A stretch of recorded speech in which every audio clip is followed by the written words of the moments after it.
hello, Philippine Nurse followers. How are you all doing today? Fine, we hope. And as you know, Philippine Nurse is brought to you as a public service project of the PNANV, or the Philippine Nurses Association of Nevada, in collaboration with PHLV Radio. So thank you very much for joining us today.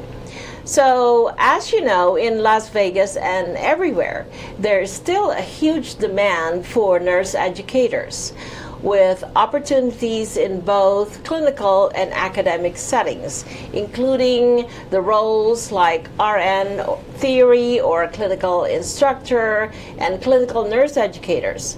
There are many nursing schools that have been turning away applicants, and the main reason is staffing shortage.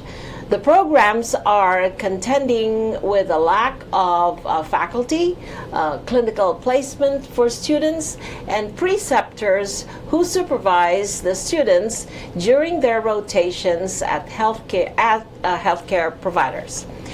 Anyway, but nurse educators are the healthcare professionals who use their experience, their skills, and their knowledge to teach and mentor our younger nurses or those students in the clinical and academic setting. And so, a few months ago, Philippine Nurse featured the College of Southern Nevada's first Nursing Educators Workshop. So today, we're going to do a follow-up of the workshop. So I have invited as a co-host today Dr. Flora Saison, who is the immediate past president of the PNANV, and she is also a professor at CSN, right, Dr. Saison? That's correct, and thank you for having me. Of course. Who else can, help me ask the main guest, who is actually Dr. Elizabeth Solomon, the Director of Nursing for the School of Health Service and Sciences at CSN, right, Doctor? Yes, Solomon? thank you very much for inviting me. It's a privilege and an honor to be here today. Of course, Dr. Solomon. Can you tell us a little bit about yourself? Sure. I went to school here, started in kindergarten here. I graduated high school locally, and I am a graduate of UNLV. I am married. I have grandchildren. I have children.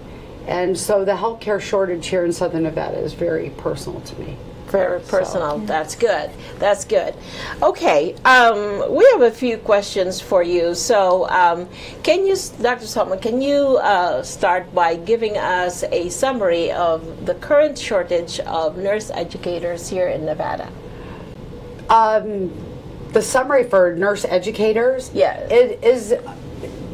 I know that all the nursing schools are challenged with making sure that we have the appropriate nurse educators, because ultimately the goal is to increase the workforce out in the general public because of the overwhelming nursing shortage. Currently, we rank like 45th with nursing, and so in order to increase the workforce of nurses, we need nurse educators, because to be compliant with regulatory and accreditation guidelines, there are caps with the number of students that each class is allowed to have. So it takes a lot of educators to churn out so many nurses. So many nurses, right. So what is the College of Southern Nevada, or let's call it CSN for short, what are you guys doing to alleviate this shortage?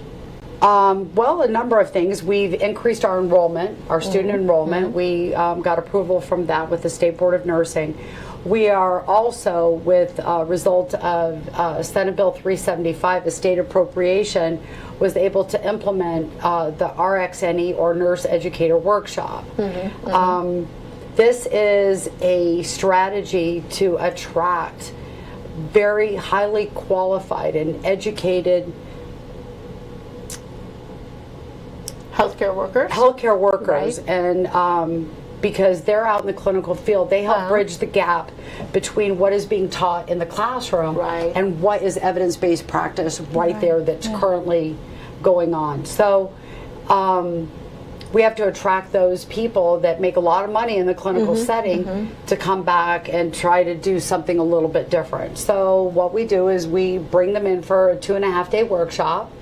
We cover a lot of things because someone could be an excellent clinician, but I'm not sure about this educator thing, you know, so they want to, so we have to teach them different strategies and reignite that excitement of many people. Some people, clinicians, some of the comments that I've received are, thank you for making nursing exciting again. You know? That's nice. And because now they've reached a position in their, you know, in their careers where they want to try to give back, and they want to, whether they choose to leave the clinical sites or not, what it does is it gives them a little bit background to know what's happening in the classroom, so I can be a more efficient preceptor, and so I know how they're being taught. So I think it's a well-rounded.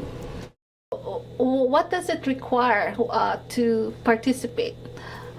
The minimum requirements are in alignment with what is required with the State Board of Nursing to be able to teach a clinical class.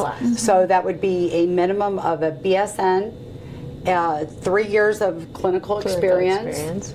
And an unencumbered Nevada nursing license. That's cool. Good, yes. So with that, what are the topics that are covered in the 3-day workshop, isn't it? Well, it's 2.5, but 3 days. Well, the first thing we want to talk about is why you want to get into nursing. Why become a nurse educator? And for, you know, the why for people that attend is different. We've heard things about, I need to reignite a flame in my career. I want to give back. Or, you know, maybe I'm getting older and I can't, you know, meet the physical demands of clinical care. You know, so there's a lot of different reasons why people choose to become a nurse educator. And then we look at strategies for engaging students. We look at the different assessment evaluation methods that are required. We look at different teaching strategies, and we'll actually have the participants do some of those strategies. You know, because like a hands-on. Like a hands-on. So we have simulation, we have our skills lab, we have a hearing voices simulation that we do for mental health. We have an escape room, so the participants will be able to do those things. And we look at professionalism, ethics, what jobs may be available, what comes next, the different types of positions that are available at CSN. And most importantly, we finish things off with how to prevent nurse educator and burnout. Oh yeah, that's a very, self-care. Self-care is not self-care. selfish. You first, right? Self-care first. Yeah, that Flora, Dr. Saison is a very big proponent of self-care here. So she actually started a program, a mentorship program with the Philippine Nurse Association of Nevada. So thank you for that, both of you. Good. Okay, so from the last workshop that you conducted, you know, it was last year, wasn't it? We had some great feedback from the participants that we interviewed on site. Have you utilized any of these graduates from that workshop, and how are they doing? And have they been able to help with the CSN nursing program? Absolutely. They've been able to help, and I've also been able to utilize a number of the past participants. Most recently, in our last workshop in November, I believe I've hired 4. Wow. And one has moved into a full-time position. The others are still part-time. Part-time. Yeah. Okay. So you have a full-time and part-time position, and the pay's not bad either. So that's good. And well, everybody knows a nurse always has 2 or 3 jobs going, right? Yes. Okay. So the last time we talked, you mentioned before that there is, from a legislative standpoint, you know, the government recognized that there are ways to help, you know, nursing workforce in Nevada, including those of the nursing educators. So you were funded with this, right? And can you talk about which bill funded you? Yes, we were. This was from an appropriation that came from Senate Bill 375. 375. So I know that that funding expires the end of this fiscal year. Okay. But I do know that there is dialogue going on to extend continued funding because of how well the workshop has been received and the feedback from the participants from the workshop. I also know that there have been people that I've tried to extend offers to, and they got offer extended by another nursing program. So it's not just CSN that benefits. Well, that's great. Like I said, the end game is to increase the workforce here in Southern Nevada or even in our region. So as long as we're doing that, then we're doing the right thing for the right reason. Good. And so was that a yearly grant funding, or I'm just a little afraid that, with the current situation we have now, that those grants are going to go away. Like I said, I believe that there's dialogue ongoing for continued support of the Nurse Educator Workshop. Okay. So I do know that there are people up in Carson City that know the demand and the need for nursing. So, okay. And there's other sources. There's other sources. There's other sources. So. Okay. So CSN just recently opened a simulation center, yes, right, yes, in North Las Vegas. So how does it work, and how is it helping the students? This is your baby, right? Yes. This is it sort of. It's taken a lot of. Literally, it has taken a lot of people. There have been our sim manager, Amber. She has worked tirelessly since she joined our team to help get this going. We have a number of people that are behind the scenes that have helped us. But how this helps is the State Board of Nursing allows us to replace our clinical rotation time with high fidelity simulation up to 50% or 50%. So if we needed 10 or 12 clinical rotations for one class, we could actually substitute or replace that with some of the high fidelity simulation. So the good thing about simulation is that it allows for us in a controlled and safe environment for the learners to be able to experience things that we know that they're going to experience as a nurse. We know they're going to see that, but they may not always have that opportunity during their particular clinical rotation. So it allows them to explore different scenarios and be able to practice in a safe environment. See what happens when they make a mistake and what are the results of that mistake. Right. And this is really exciting. I believe we have some photos that we can show the audience. And I'm just so glad because this was so different from when I was trained years ago. So that's good. That's good. We're still unpacking boxes. So we have got lots of state-of-the-art that, literally, they haven't even started producing or deliveries of that particular product. Oh, I see. We've got a sim mom coming that can do, actually gives birth, and they can simulate different challenges with childbirth, and so I'm really excited for our students to be able to experience those things. Very good. So this is actually very exciting. So have other colleges of nursing followed CSN with your lead in doing these nurse educator workshops? I have only heard that there may be a school up in Northern Nevada that will be doing it, but I don't know if that has been implemented at this time. Good. Okay. And as so you are conducting another one, right? This coming March 28th. 28th? Yeah. Starting the 28th, it'll be the 28th, the 29th, and half day on the 30th. So half day on the 30th. And we still have some openings, but very few. So if people need to or are interested, they should. They can still apply. They can right? still apply. Okay, so is the enrollment is still open, everybody? Yes. Okay.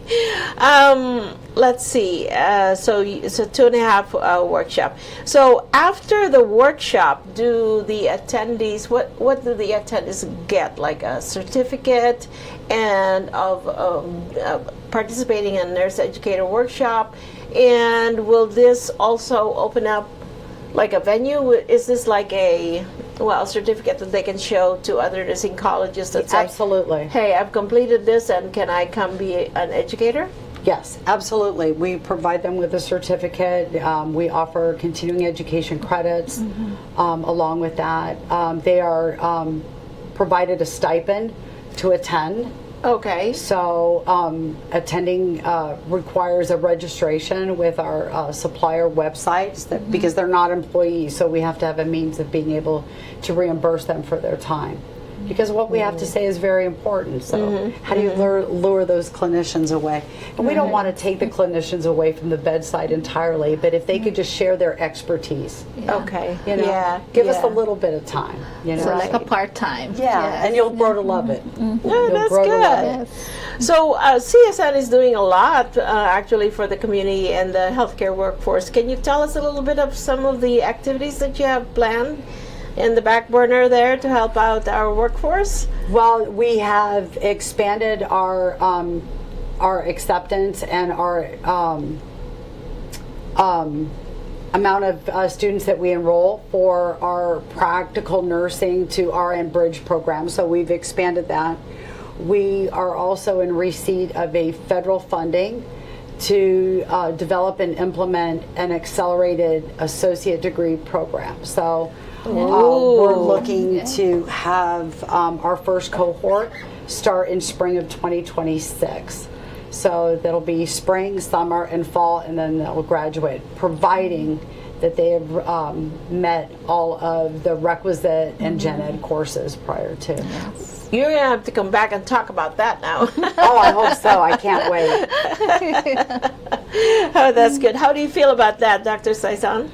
It will really help our community, so I'm excited for that. Yeah, That's We good. will have more healthcare providers now, and nurses will be just, available for our population, especially those vulnerable ones. Yeah, the very vulnerable ones. That's true.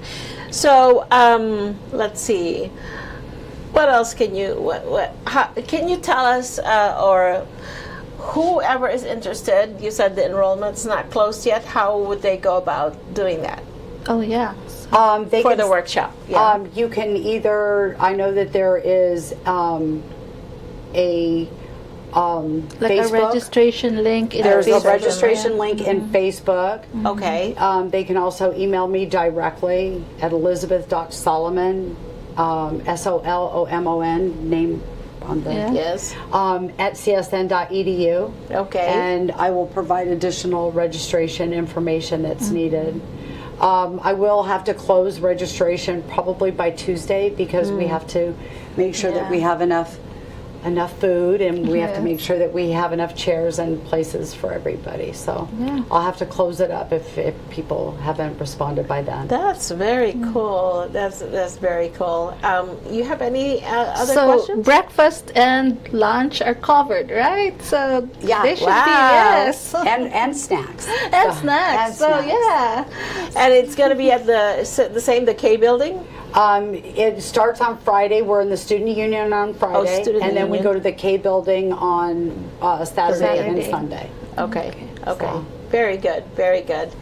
Okay.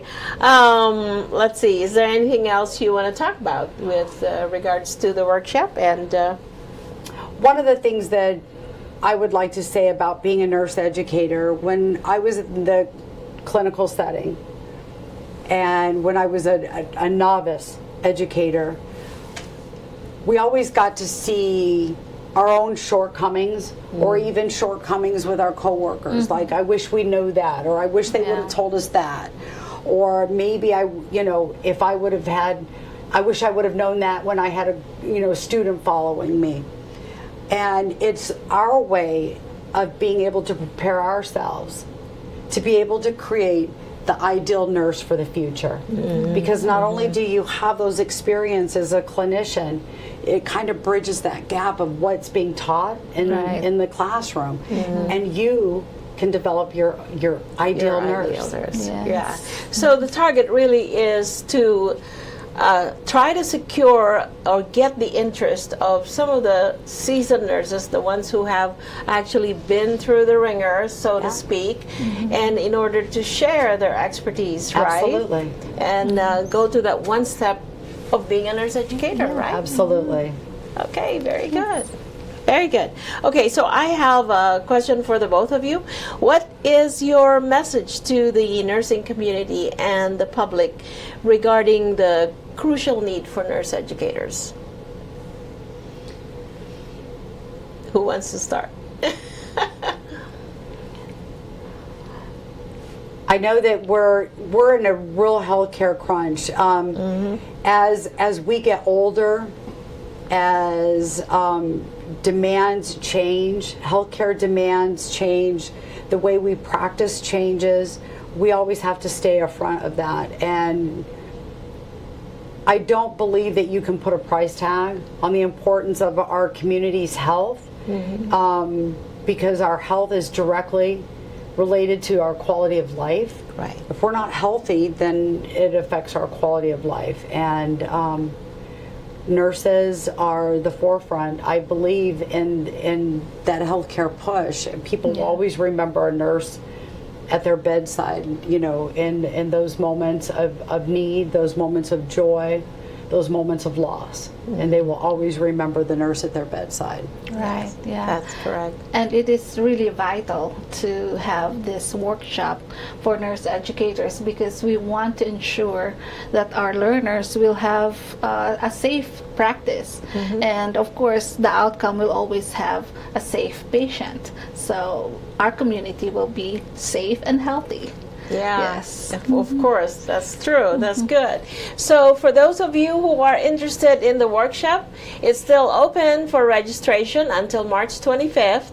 So if you go to the Facebook page of CSN, or you can just call Dr. Solomon over here, or no, actually email her at elizabeth.solomon@csn.edu and tell her you're interested in the workshop, right? Yep. Okay, this is exciting. I'm looking forward to actually hearing again the comments that they have. You know, this current participants, whoever you're going to get. You know, because we had some major good positive feedback from the last time. Yes. Yeah. Okay. All right. Well, thank you very much. Thank you for inviting me. Dr. Elizabeth Solomon, and for being here, and of course Dr. Flora Saison for actually helping me co-host today. Of course, yeah.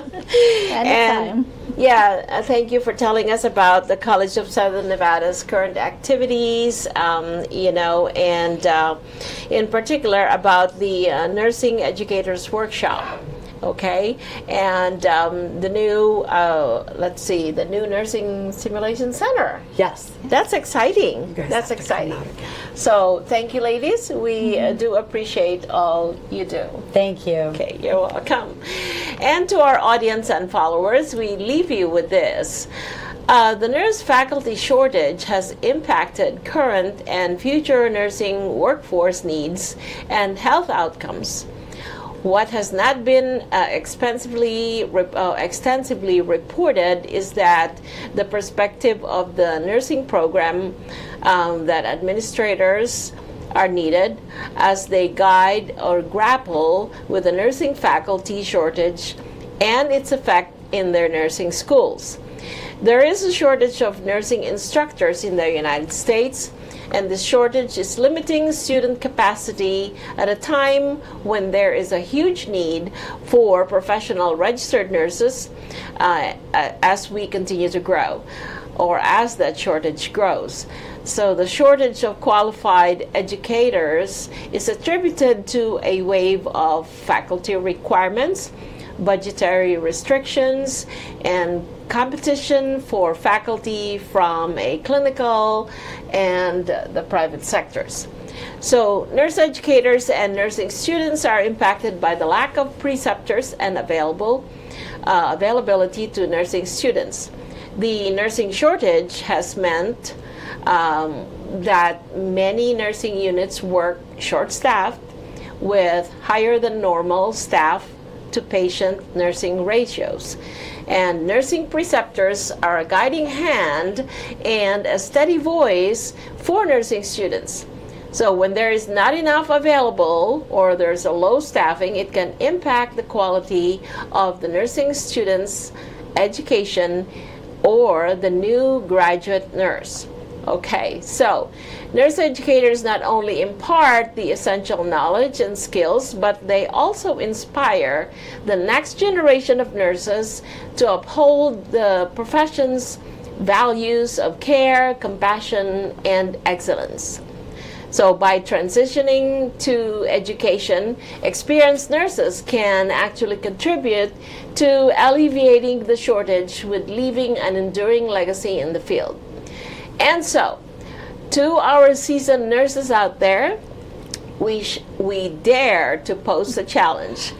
Would you want to share your expertise to our nursing students by becoming a nursing educator? That's my challenge. Anyway, thank you so much for joining us today. Please be safe and be well. Until next time, this is Doris Bauer, your Philippine Nurse host, signing off for now.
Just like a friend from back home. This is your Filipino radio experience in Las Vegas. PHLV Radio.